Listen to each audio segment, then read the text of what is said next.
Glória a Deus. Boa noite, irmãos. Shalom. Glória a Deus. Que bom que você veio. Nós estamos numa campanha muito poderosa. Eu já quero aproveitar esse ambiente da adoração e entrar na palavra de Deus. Eu tenho dito que as quartas-feiras para nós tem sido um seminário, né, irmãos? A gente tem aprendido tanto sobre esse tema que talvez para algumas pessoas é tão comum, né? Falar o sangue de Jesus tem poder. E como a gente tem aprendido, né, com profundidade, quero que você abra a tua Bíblia comigo, lá no Evangelho de Mateus, capítulo 27 e 28, do Evangelho de Mateus. Eu quero começar lendo esse texto. A gente vai ler mais alguns outros textos, mas esse é o texto principal que eu quero compartilhar com você. Amém? Quem não achou, vai entrar aí no telão, está aí para você acompanhar. O texto diz assim: despojando-o das vestes, cobriram-no com um manto escarlate, tecendo uma coroa de espinhos, e puseram-la na cabeça e na mão direita um caniço, e ajoelhando-se diante dele, o escarneciam, dizendo: salve, rei dos judeus. E cuspindo nele, tomaram o caniço e davam-lhe com ele na cabeça. A gente tem aprendido muito sobre esse tema, o sangue de Jesus. E uma das coisas que me chama a atenção é que a igreja, ela foi chamada para exercer autoridade na terra. A igreja não foi chamada para ficar na defensiva, mas nós fomos chamados para avançar em poder e autoridade do nome de Jesus. Então, quando eu me exponho uma palavra, eu estou adquirindo conhecimento. O conhecimento não me dá só ensino, o conhecimento também me dá autoridade para guerrear no mundo espiritual e sair mais do que vencedor, como diz a Bíblia, né? Mais do que vencedores. Eu gosto muito desse texto de João 14, 21. Aquele que tem os meus mandamentos e os guarda, esse é o que me ama. E aquele que me ama será amado de meu Pai, e eu também o amarei, e me manifestarei a ele. Você nota no texto que não é aquele que lê, mas é aquele que tem os mandamentos. Significa aquele que conhece, que põe em prática. Amém? Esse eu vou me manifestar. E há uma diferença aonde a presença de Deus é invocada e aonde a presença de Deus se manifesta. Porque as pessoas lá fora falam o nome de Deus, mas não falam com a autoridade que você tem. Eu acredito também que nós, como exércitos de Cristo na terra, o Senhor nos chamou para conquistar um território. Esse lugar é um território conquistado. Esse bairro é um lugar, é um território conquistado. Como uma cidade é um território conquistado. Agora, o maior desafio de uma conquista é você tomar posse da terra e manter a conquista. Quando um exército invade um território inimigo, eles têm todo o cuidado de manter a conquista, para não perder a terra, ok? É expulsar o inimigo e tomar posse da terra.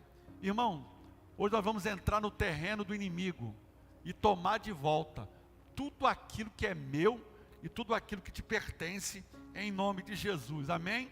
Tem alguém aqui comigo? Diga glória a Deus. Eu creio, porque é tomar de volta mesmo, porque o propósito de Deus na minha vida é algo permanente, não é algo passageiro, não é algo de momento. Como a Bíblia vai dizer, que quando o reino de Deus chega, o reino de Deus traz cultura, linguagem, posicionamento. A cultura do reino, ela nos posiciona.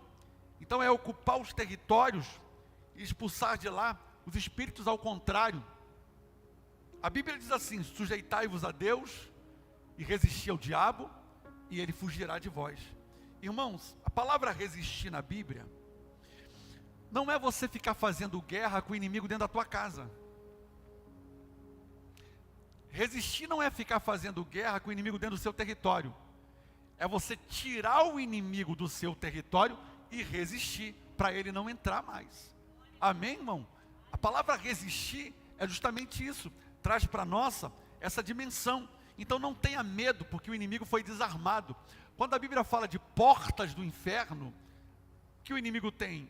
Ele só pode se defender. Ele não tem arma para guerrear. Então, a sua fé, você precisa colocar em ação. A tua fé que vai lhe fortalecer para você avançar. Diga comigo: Deus me deu uma visão para conquistar. Deus me deu autoridade para conquistar. Deus me deu estratégia para conquistar. Amém? No Antigo Testamento, nós aprendemos, ou temos aprendido muito sobre o sinal do sangue lá no Antigo Testamento. O sangue era um sinal, naquele momento, para indicar as casas em que você se encontrava.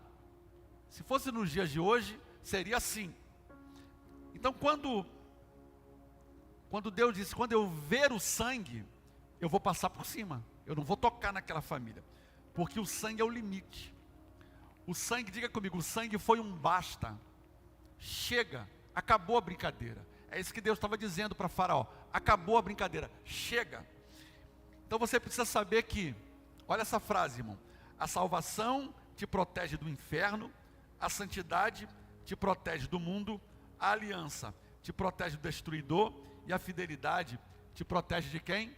Se eu fosse você, tirava um print dessa frase. Se eu fosse você, tirava um print e guardava isso para nunca mais você esquecer. Porque essa frase virou uma chave na minha vida quando eu li isso.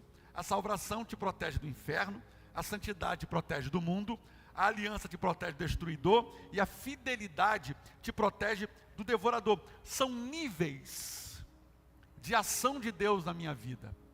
Amém? Eu quero falar um pouquinho e lembrar, a primeira semana a gente falou do sangue que brotou na testa.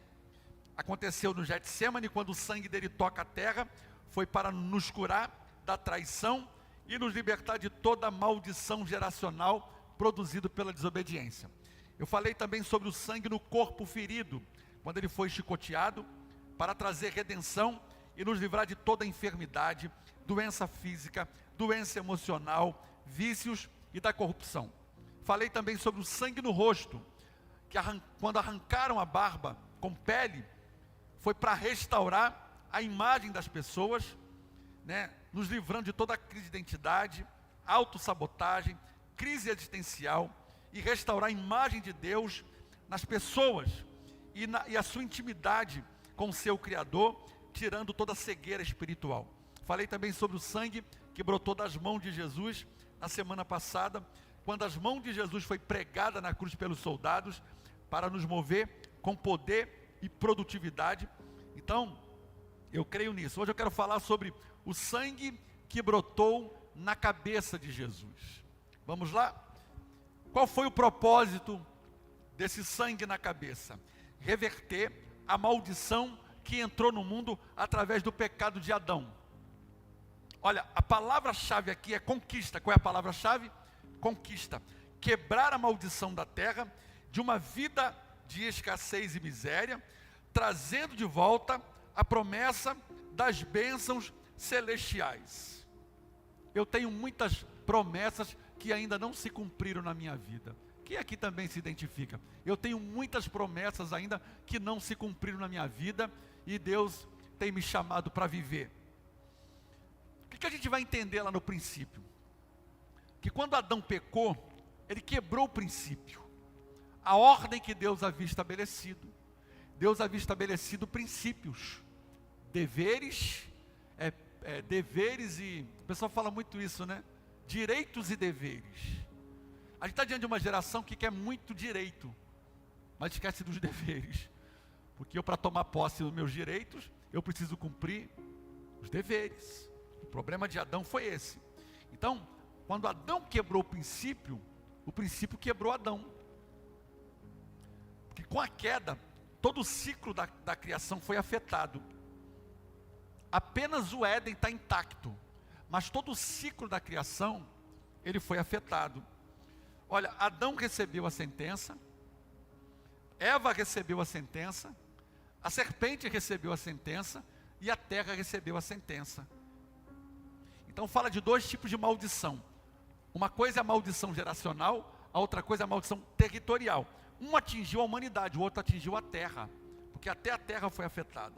Então quando Adão e Eva pecaram e desobedeceram a Deus, eles perderam a sua posição, o seu status, perderam o domínio, até sobre os animais que se moviam sobre a terra, porque quebraram o princípio. Então preste atenção, ou você anda pelo princípio, ou você anda pelo conceito. E a gente está cheio de vãs filosofias, como diz a Bíblia, sendo disseminada no meio do povo. E o pior, que muitos cristãos estão caindo, muitos cristãos acreditando.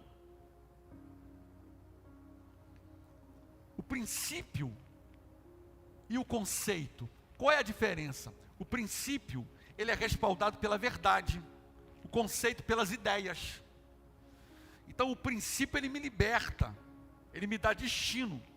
O conceito, ele escraviza, mantém uma pessoa limitada na sua vida. Conceitos mudam, princípios são eternos. Vamos dizer essa frase? Conceitos mudam, princípios são eternos. Quem está comigo, diga amém. Olha o detalhe, Eva trocou o conselho de Deus pelo conselho da serpente, irmão. E quando ela abriu o canal de comunicação com a serpente, ela fechou o canal de comunicação com o Criador. Cuidado com quem você tem tomado o conselho. O salmista vai falar do conselho do ímpio. Não está lá na Bíblia, no Salmo 1? Cuidado com o conselho do ímpio.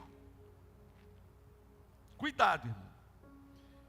Porque o Senhor nos chamou para viver nos princípios. E andar nos princípios é escolher andar na verdade. Porque quando eu protejo o princípio me protege. Quando eu honro o princípio me honra. Vamos dizer juntos essa frase? Quando eu protejo o princípio me protege. Quando eu honro o princípio me honra. Meu Deus, hein? Só chave hoje, né, irmão? Quem está ligado aí está pegando. É um seminário hoje, irmão. Eu estou assim na unção de mestre. Quero ensinar a igreja.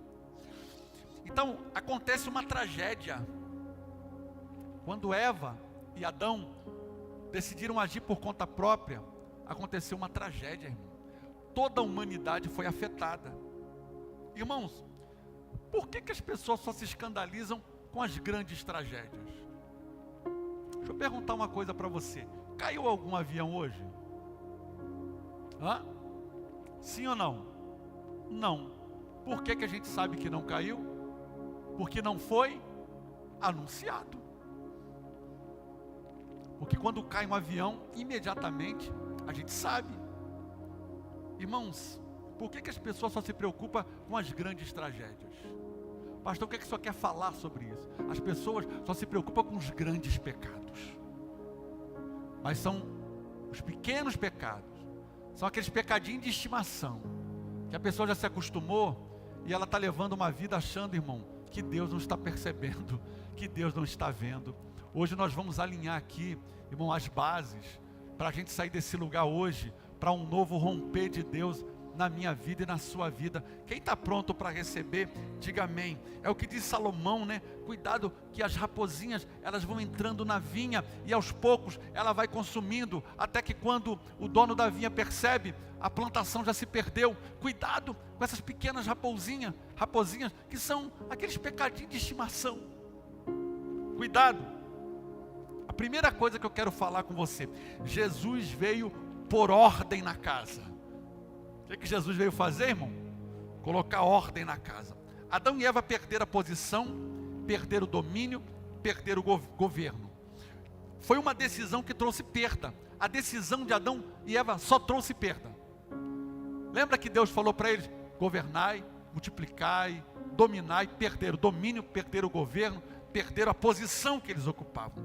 Porque existem decisões que podem comprometer não só o meu futuro, mas o futuro da minha geração.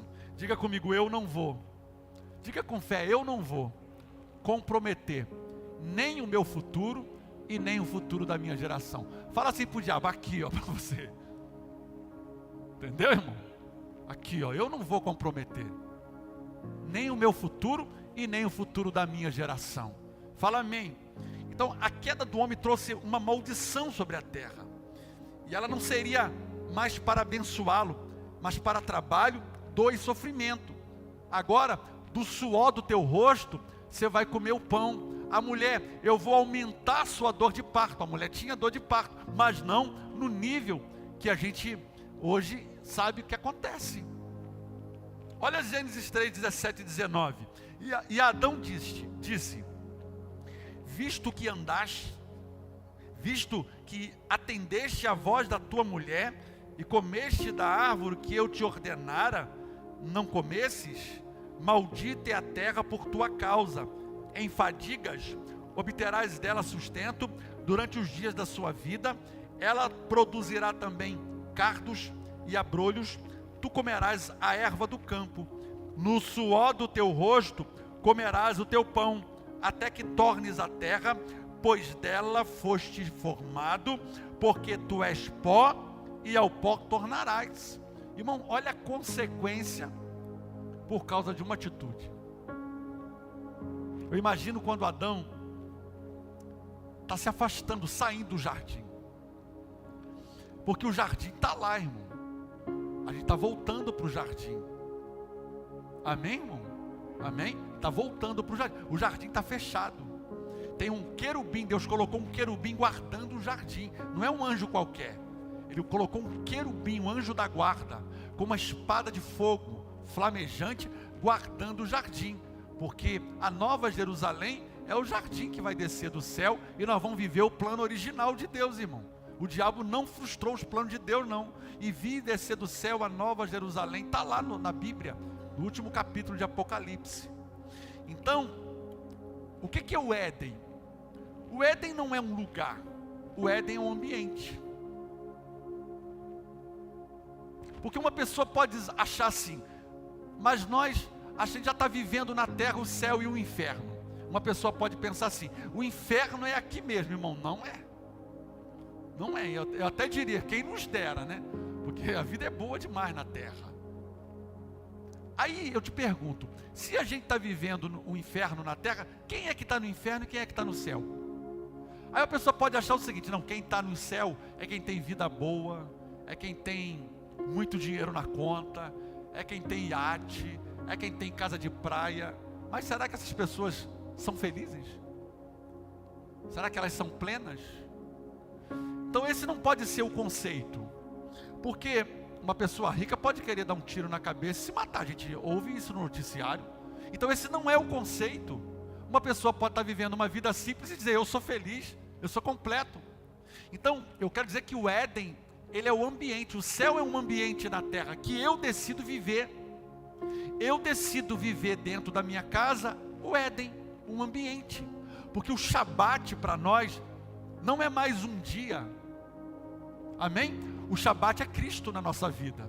A partir do momento que Cristo, eu entreguei a minha vida para Ele, e eu comecei a viver e a praticar o Evangelho, a partir daí, eu estou vivendo o reino de Deus. Eu estou trazendo o Shabat. O Shabat é um ambiente que eu escolho viver todos os dias. Amém, irmão? Então o homem, ele tomou um prejuízo muito grande. E por que Deus expulsou Eva do jardim e Adão? Eu ouvi isso e achei interessante.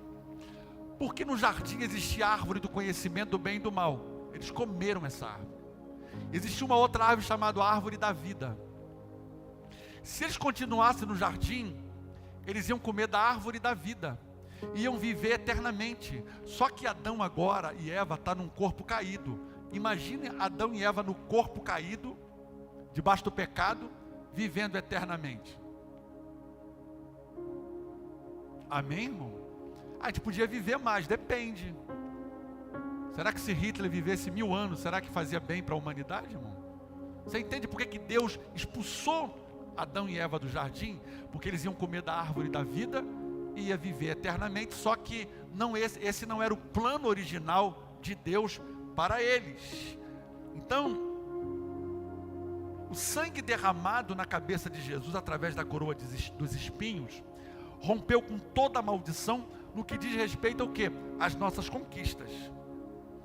Irmãos, muitas pessoas estão vivendo uma vida travada no que diz respeito a avançar em conquistas e sair da maldição, da pobreza, da miséria, da ruína, da falta de realização, da apatia, da mesmice, de uma vida paralisada numa mesma condição por anos. Está sendo consumido pela terra. Diga comigo, Jesus supriu sua missão com dor,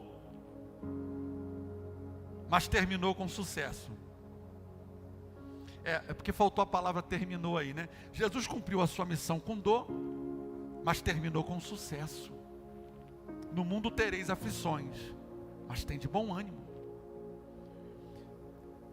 Quando o diabo decidiu matar Jesus, ele vai procurar um método humilhante e cruel. Então ele coloca uma coroa de espinho e chamaram ele de rei dos judeus. E por que eles fizeram isso? Para envergonhar Jesus. Porém não sabia que aquela coroa provocou o sangue que verteu da sua cabeça para nos tornar reis sobre a humanidade, para torná-lo rei sobre a humanidade. Então a imagem de Cristo morrendo na cruz parecia uma vitória de Satanás, como se o inferno tivesse vencido. Só que, enquanto o inferno comemorava antecipadamente, Cristo une as suas forças humanas e, como ungido em seu sangue para concluir sua missão, declara: em toda a terra e no céu, a sua voz alcança o inferno quando ele declara: está consumado. O inimigo ficou confuso. O que Jesus queria dizer com isso? Jesus estava dizendo: a dívida está paga, a missão foi cumprida, está consumado. Para quê, irmão? Para que eu e você pudéssemos reinar sobre a terra. Diga comigo, eu não sou obrigado a viver uma vida de humilhação e de vergonha. Eu não sou obrigado, irmão. Eu tenho direito a viver uma vida plena na terra, uma vida abençoada. E quando eu falo de abençoada, eu não estou falando só de dinheiro, só de riqueza. Então a coroa de espinhos estabelecia uma coroa de glória conquistada. Às vezes, o que nos aflige num determinado momento antecede um feito poderoso de Deus na nossa vida. Talvez você está aqui passando por uma situação difícil, complicada, não sabe como agir, não sabe como sair dessa situação. Mas pode ter certeza, o inimigo está fazendo de tudo para você não mudar de fase, porque ele sabe que depois que você mudar de fase, ele não consegue mais te parar. Todas as vezes que você está prestes para romper e viver algo novo, e mudar de nível, e mudar de fase, o inimigo vai trazer aquela mesma situação sobre a tua vida que ele sempre conseguiu te paralisar. É você que decide se você vai ouvir a voz do inimigo ou você vai decidir ouvir a voz de Deus. Eva decidiu ouvir a voz da serpente. Jesus decidiu ouvir a voz do Pai. Olha o que diz o apóstolo Paulo em 2ª carta aos Coríntios 4,17. Porque a nossa leve e momentânea tribulação produz para nós o eterno peso de glória acima de toda comparação, em nome de Jesus. A Bíblia diz que não vem sobre nós nada além do que a gente consegue suportar. Então, se Deus permitiu, pode ter certeza que Deus também estará contigo, e Deus vai contigo até o final. Se Deus permitiu a situação acontecer, Deus também tem uma porta de escape para aqueles que são filhos de Deus. Quem é filho de Deus aqui, irmão? Então diga glória a Deus. Se Ele permitiu, Deus também tem a resposta. O que é que o inimigo não sabia? É que por trás da coroa de espinho havia uma coroa de glória. A coroa que Satanás havia tirado de Adão naquele momento de humilhação estava sendo recuperada. É a coroa que representa toda a autoridade e dignidade e honra de Deus sobre todo homem. Olha Gênesis 1:28. E Deus os abençoou e disse: sede fecundos, multiplicai-vos, enchei a terra, sujeitai-a, dominai-a sobre os peixes do mar, sobre as aves do céu e sobre todo o animal que rasteja sobre a terra. Quando Deus criou o homem, Deus o abençoou. E através dessa bênção, o Senhor coroou o homem com autoridade sobre a criação. Porém, a autoridade estava condicionada a uma coisa chamada obediência. E esse assunto, obediência, Deus leva muito a sério, irmão. Você vai perceber que todas as promessas que Deus nos faz está condicionada. E eu provo para você: se quiseres e me ouvirdes, comereis o melhor dessa terra. Se fores fiel no pouco, sobre o muito eu te colocarei. Você está entendendo? As promessas estão condicionadas a um posicionamento meu. Por isso que a Bíblia vai dizer: obedecer é melhor do que sacrificar. Porque uma vida de sacrifício é cansativo, irmão. Deus não quer o seu povo na terra o tempo todo numa vida de sacrifício, de luta e desespero, e mata o gigante de manhã, mata o urso à tarde, mata o leão à noite, e a madrugada passo guerreando com a pombagira. Deus não quer isso, irmão. Passa a madrugada, pastor, eu não consigo dormir, é porque é uma luta, é uma guerra na minha mente. Em nome de Jesus, Deus sela a tua mente hoje. Diga comigo: eu tenho a mente de Cristo, para dormir o sono do justo. Então foi nesse momento que o inimigo capturou a coroa. Olha o que diz o profeta Jeremias, Lamentações 5,16. Caiu a coroa da cabeça, ai de nós, porque pecamos. Então toda a maldição pelo pecado de Adão recaiu sobre a terra e ficou representada pelos espinhos e as ervas daninhas. Olha Gênesis 3, 17 e 19. E Adão disse: visto que andaste, que ouviste, a gente já leu esse texto, né? Vou ler de novo. Visto que atendeste a voz da tua mulher e comeste da árvore que eu te ordenara, não comesses. Aí começa: maldita é a terra por tua causa, em fadigas obterás dela o sustento durante a tua vida, ela também produzirá cardos e abrolhos, e tu comerás a erva do campo, no suor do teu rosto comerás o teu pão, até que tornes a terra, pois foste formada, porque tu és pó, e ao pó tornará. 4.000 anos se passaram, e Satanás quis debochar de Jesus, e decidiu colocar nele uma coroa de espinho, o coroando como o rei de maldição. Então, quando os espinhos penetraram na têmpora de Jesus, algo impressionante aconteceu. Porque quando o sangue dele começou a cair, a descer sobre a tua cabeça, até que uma gota caiu na terra, naquele momento a maldição da terra foi quebrada para sempre, já que o precioso sangue de Jesus não se contaminou com o pecado. Então o Filho de Deus recuperou tudo que Adão havia perdido, e foi por isso que pôde dizer: está consumado. Porque o maior erro de Satanás foi ter assassinado um homem inocente. Jesus não tinha pecado. Porque se Jesus tivesse pecado, com certeza, irmão, o diabo até hoje estaria fazendo festa. Mas quando Jesus entra no inferno, aconteceu um detalhe impressionante. Quando ele entra no inferno, era comum quando as pessoas chegavam lá, o inferno se apoderava das pessoas. Só que quando Jesus entra no inferno, o inferno não entrou nele, irmão. Por isso que ele vai dizer, o apóstolo: aonde está, ó morte, a tua vitória? Aonde está, inferno, o teu aguilhão? Tragada foi a morte pela vida. Naquele momento, o inferno teve que recuar porque sobre Jesus não havia pecado. Ele foi um homem inocente. E muitos ainda não entenderam como opera o adversário. Você sabe qual é uma das armas favoritas do diabo?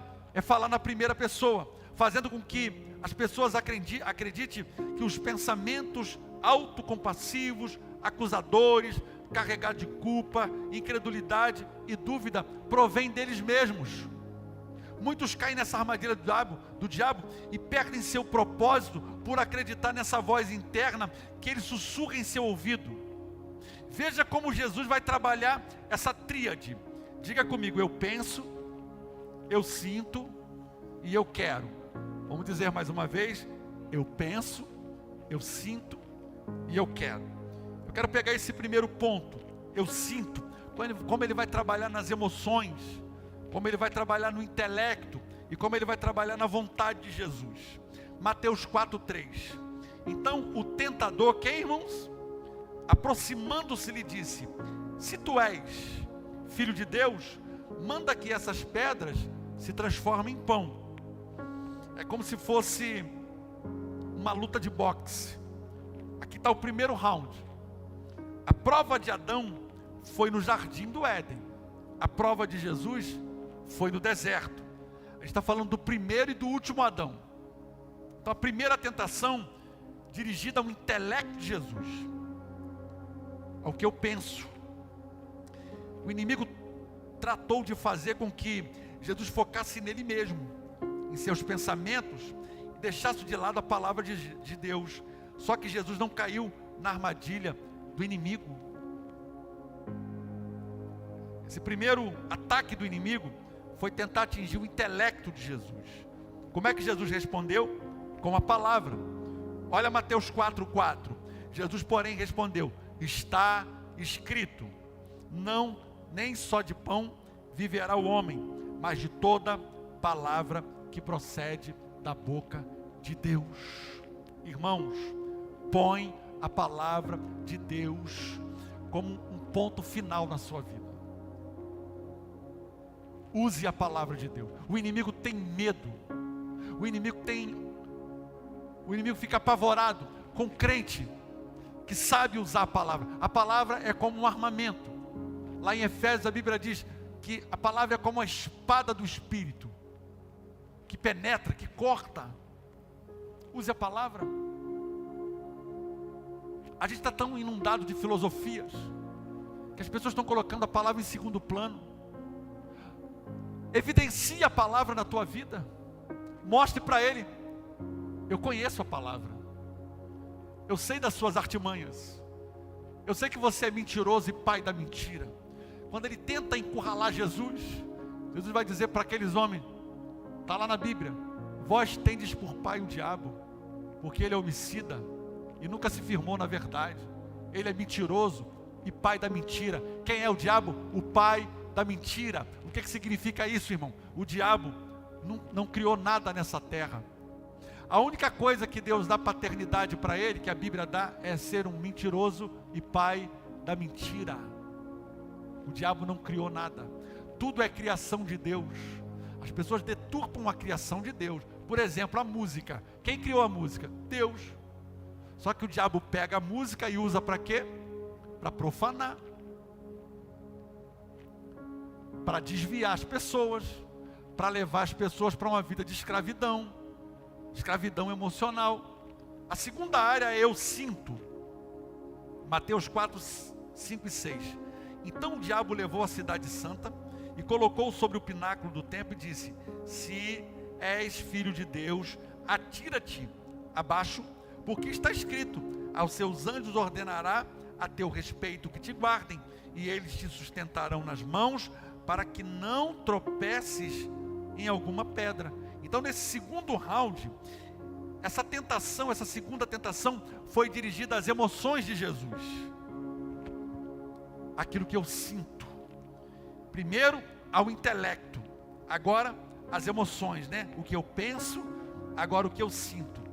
Então Mateus vai mostrar 4 e 5. O que o inimigo buscava era que Jesus atuasse de maneira impulsiva, motivado pela adrenalina, que desafiasse a natureza para colocar Deus em teste. Mas olha a resposta de Jesus. Respondeu Jesus: também está escrito, não tentarás o Senhor teu Deus. Na palavra. Por último, naquilo que eu quero. Olha os versículos 8 e 9. E levou ainda o diabo a um monte muito alto, e mostrou-lhe todos os reinos do mundo, e a glória deles, e lhe disse: tudo isto te darei, se me prostrares, se prostrares e me adorares. Esse terceiro round, ou a última tentação, foi dirigida à vontade de Jesus. O que eu quero. O que o inimigo tratou de seduzir ao Senhor, oferecendo-lhe glória, fama, fortuna, que é o que busca a maioria das pessoas. Agora, olha a última resposta de Jesus. Então, Jesus lhe ordenou: retira-te, Satanás, porque está escrito: ao Senhor teu Deus adorará, e só a Ele darás culto. Com isto, o deixou o diabo, e eis que vieram os anjos e o serviram. Quando Jesus sai vitorioso dessa prova, Jesus demonstrou que nele não predominava a alma, mas sim o espírito. E eu quero orar por você nessa noite, porque a alma compete, o espírito conquista. Diga comigo: a alma compete, o espírito conquista. Coloque a mão sobre o teu coração. Preste atenção. A alma tem vontades. A alma tem prazer. E às vezes, essa é a arma que o inimigo tem usado contra a tua vida, trazendo sentimentos. Às vezes você está bem, e de repente vem aquelas lembranças do passado. Tudo quanto é arma que o inimigo puder usar e acessar as suas portas de entrada, visão, audição, sentimentos, ele vai querer usar isso. Mas hoje Deus está blindando você com essa palavra, amém? Deus está blindando você. Agora você tem armamento para lutar, para você entender: eu não sou um sentimento. Diga comigo: eu não sou um sentimento, eu sou um espírito. Você também não é uma carne. Diga: eu não sou uma carne, eu sou um espírito. Eu sou um espírito, tenho uma alma e habito num corpo. Amém? Quem você é? Um espírito. O que você tem? Uma alma. E aonde que você habita? Num corpo. Você não é um sentimento. O que você precisa lembrar? Quando você aceitou Jesus, e Ele veio morar no teu coração, o nosso espírito renasceu, e agora nós podemos ter comunhão com o Pai novamente. Diga amém. Agora, para vivermos como conquistadores, devemos estar em contato permanente com a palavra, e jamais decidir qualquer coisa baseado no que eu penso, no que eu sinto, ou no que eu quero. O que a Bíblia diz? O que a palavra de Deus diz? Em alguns momentos da minha vida, a minha oração: Jesus, se fosse o Senhor, qual seria a tua atitude? Qual seria a tua decisão? Sabe por quê, irmão? Eu não quero errar. Quem aqui também? Eu não quero errar. Eu quero fazer a vontade de Deus. Fica de pé comigo. Deus hoje está quebrando a maldição da terra e liberando sobre você uma unção fresca, uma unção nova de produtividade. Você já se lançou algum desafio de fé? Que seja ministerial, familiar, financeiro, algo que tenha colocado todo o seu esforço e trabalho, mas apesar de tudo o que fizeste, somente alcançou cansaço, frustração e desânimo? Isso aqui é o que representa precisamente a maldição da terra, que independente da semente que semeia, a terra somente produz espinho, erva daninha. É como colocar dinheiro num saco furado. Mas hoje à noite, irmão, Deus está quebrando a esterilidade da terra. Deus está quebrando a maldição da terra. Isso fala de maldição familiar, pessoas que não conseguem fluir, porque na família, pastor, ninguém conseguiu nada. Você não é ninguém, você tem um nome, você tem uma história, você tem um Deus que é por você. É como a maldição que ficou arraigada na terra. O inimigo se fortaleceu para impedir que as pessoas conquistassem coisas novas, com propriedades, empresas, ministério, influência. Muitas pessoas perderam a coragem de conquistar por causa de experiências negativas e permitiram o estancamento, se confirmando como uma vida sem desafios de fé. Então nós precisamos das ferramentas certas, pois é através do sangue que verteu na cabeça de Jesus por causa da coroa de espinho, você poderá desarraigar a maldição de tudo ou que deseja conquistar, a começar por uma vida de vitória. Quem aqui deseja, diga glória a Deus.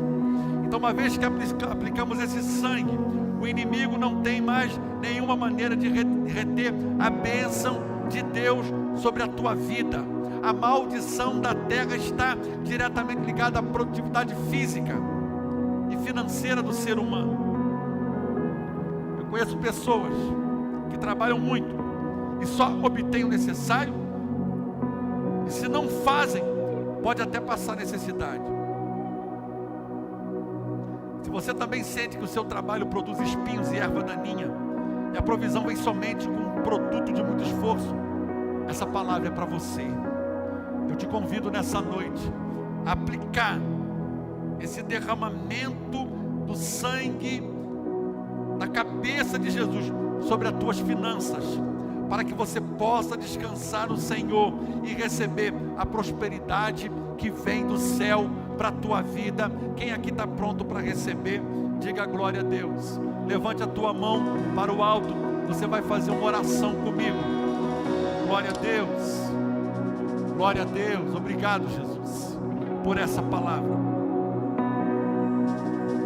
Diga comigo: Pai, eu aplico o sangue que verteu da cabeça de Jesus por causa da coroa de espinho, e declaro que esse sangue remove toda a maldição que tocou nas minhas finanças e na minha terra. Diga: eu declaro que pelo sangue de Jesus, minha imagem é totalmente restaurada, minha descendência será totalmente protegida, meus filhos serão abençoados de uma maneira sobrenatural, serão iluminados e cheios de compaixão. Deus os usará para que abençoe a outros. Senhor, obrigado, porque nos guardará do temor e porque temos a unção de conquista. Obrigado, porque o Senhor nos honra em todos os aspectos da nossa vida. E eu sei que, como testemunha, o inimigo será destruído e envergonhado. E eu faço isso pelo poder e autoridade do nome de Jesus sobre a minha vida. Diga glória a Deus e dá uma aleluia em nome de Jesus. Vamos adorar o Senhor, vamos.